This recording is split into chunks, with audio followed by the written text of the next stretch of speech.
relación que existe entre las dos personas que van a acercarse a conformar un contrato, necesariamente debemos entender algunas cuestiones básicas de lo que tiene que ver con la contractualidad, con esto de las relaciones contractuales. Y hay un principio en esto de entender que todo el ordenamiento y todo el derecho está basado en principios fundamentales. Hay un principio importante del derecho contractual, de los contratos, que tiene que ver con la autonomía de la voluntad. Se llama autonomía de la voluntad al poder que tiene la persona de elegir y de llevar adelante una acción necesaria para acordar con otra.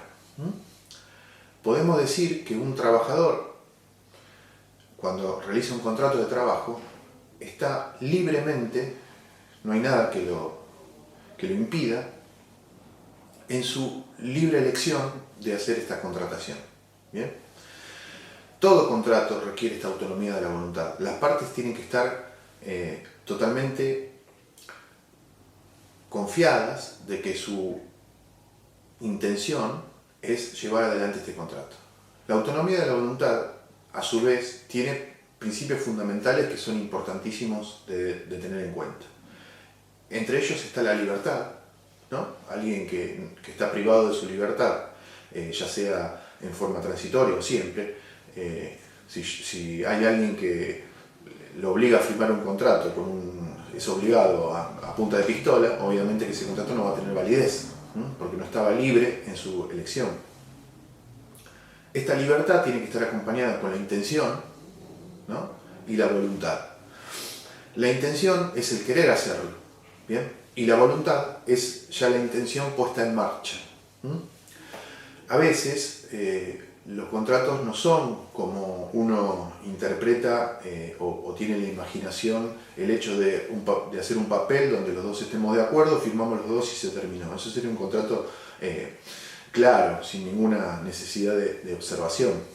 En tanto, muchas veces estos contratos requieren de estos principios para entenderlos como tal.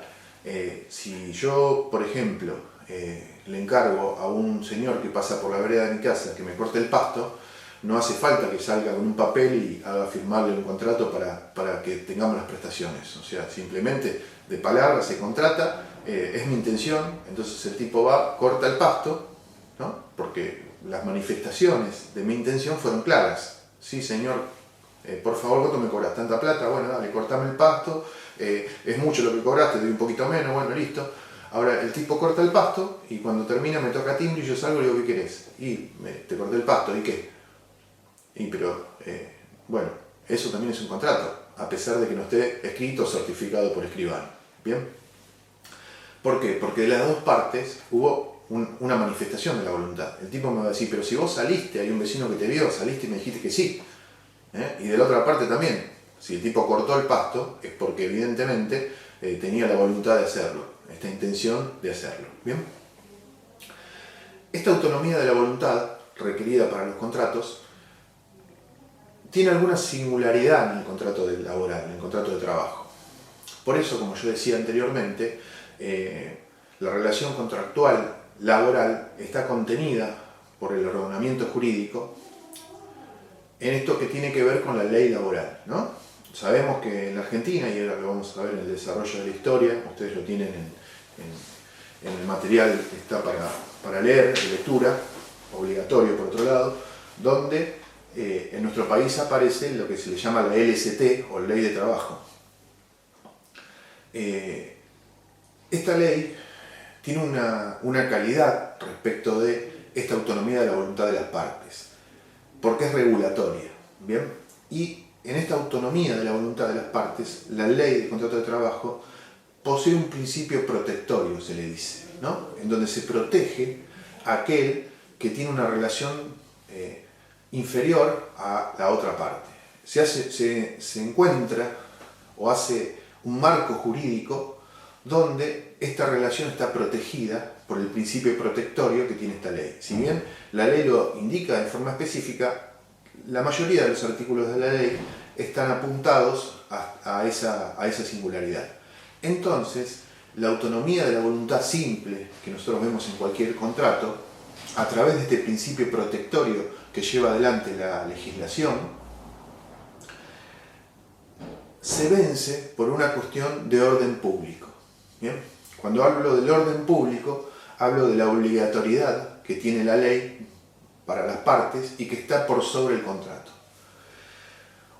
Cuando entendemos que existe una ley que regula una actividad y esa ley tiene esta obligatoriedad que es de orden público, la ley me indica o aparece dentro de la relación laboral como una base por sobre la cual las partes no pueden excederse. ¿Bien?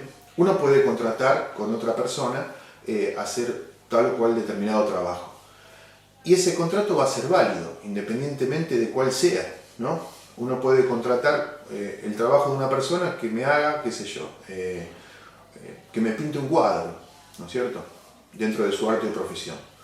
Podemos hacer un contrato donde se pinta el cuadro y eso está totalmente... aquello que van a requerirse las partes como obligatoriedad dentro de su contrato, dentro de su libre voluntad, no está alcanzado por el derecho. ¿Bien?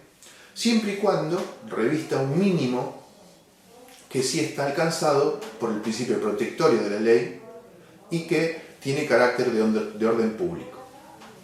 Este mínimo no puede excederse en cuanto a la contractualidad. O sea, yo puedo contratar que alguien me pinte un cuadro. Puedo contratar que alguien me pinte un cuadro arriba de una montaña un día de invierno. Lo puedo hacer. Ahora, lo que no puedo hacer es exceder la normativa. Y exceder la normativa sería que la persona, por ejemplo, una idea, un ejemplo muy básico, me pinte un cuadro durante las próximas 24 horas seguidas. Y eso no sería posible porque la ley enmarca un horario laboral dentro del cual la relación laboral se tiene que desarrollar, ¿no? Por cuestiones que están atinentes a la propia persona, eso que dijimos en su calidad de ser humano, ¿no? Y esta normativa lo que va a hacer es contener a esta relación contractual entre ellos para que no existan estos excesos. Bien, con respecto a la legislación, no solamente la ley de contrato de trabajo, la LST, es la ley que nos regula en la actividad, porque sobre estos principios que están contenidos en la ley, existe un principio mayor que está contenido en la Constitución Nacional. Por eso es fundamental que se tengan en cuenta, esto se los digo como lectura obligatoria, además de la ley de contrato de trabajo, además del libro que estoy ofreciendo a la cátedra, los artículos de la Constitución que son relativos a esto. Pero además sería fundamental y que yo creo que es una herramienta que ustedes no pueden dejar de tener, independientemente si se trata de esta materia o de cualquier otra, o mismo para el desarrollo de su vida, que son todas las garantías constitucionales que están contenidas, valga la redundancia, en nuestra Constitución Nacional. Específicamente es importante que tengan en valor los artículos 14 y 14 bis de la Constitución Nacional, que ya vamos a ver en detalle en su oportunidad. Así que con este segundo video dejamos entendido desde dónde parte el derecho y cuál es la relación que existe entre las partes en esta realidad del contrato de trabajo. Entonces bien, como lo expreso en este video, vamos a entender necesariamente que la normativa relacionada con este derecho laboral, con esta relación contractual entre las partes, están contenidas y reguladas por distintos conjuntos de normas, ¿no?, que nos van a servir de base para que nosotros podamos entender este desarrollo. Como dije, entonces tenemos en principio, sobre todo, ¿no?, dentro de esta pirámide constitucional o pirámide de Kelsen que se le dice, por arriba de todo la Constitución Nacional con esta normativa, Constitución Nacional y tratados internacionales. Por debajo de la Constitución vamos a tener a la Ley de Contrato de Trabajo, que es una ley de orden público nacional que va a regular toda la actividad contractual. Pero también tenemos otras leyes que van a ser quizás específicas para cada uno de los contratos y que me van a regular también la actividad, y los estatutos profesionales, que son estos convenios colectivos de trabajo que se van a disponer para cada una de las, particularmente algunas de las actividades específicas.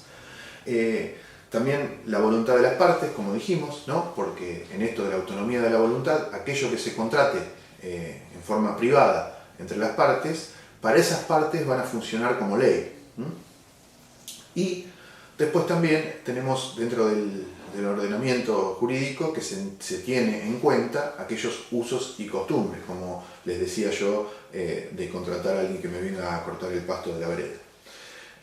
Esto, dentro de la autonomía de la voluntad, del uso y costumbre, hace también de ley para poder entender algunas relaciones contractuales. Esto que les mencioné recién, este desarrollo, ¿no? Dice la ley de contratos de trabajo que se encuentran contenidas las fuentes del derecho laboral. Las fuentes del derecho, ¿no? Esto ya lo vimos anteriormente, como les decía, tienen que ver con de dónde sale el ordenamiento que finalmente establece cuáles son las normas que van a regular alguna actividad específica. Las fuentes del derecho, en general, ¿no? Sabemos que es la Constitución Nacional, las leyes, la costumbre, la jurisprudencia, la doctrina, me van a ser de fuentes donde... ¿Por qué fuentes? Porque de ahí vierte, de la fuente, vierte el derecho. El derecho aparece teniendo en cuenta estos elementos de donde vierte las disposiciones. Estos derechos, no hay que confundir fuente de derecho con fuente de derecho laboral. ¿Por qué?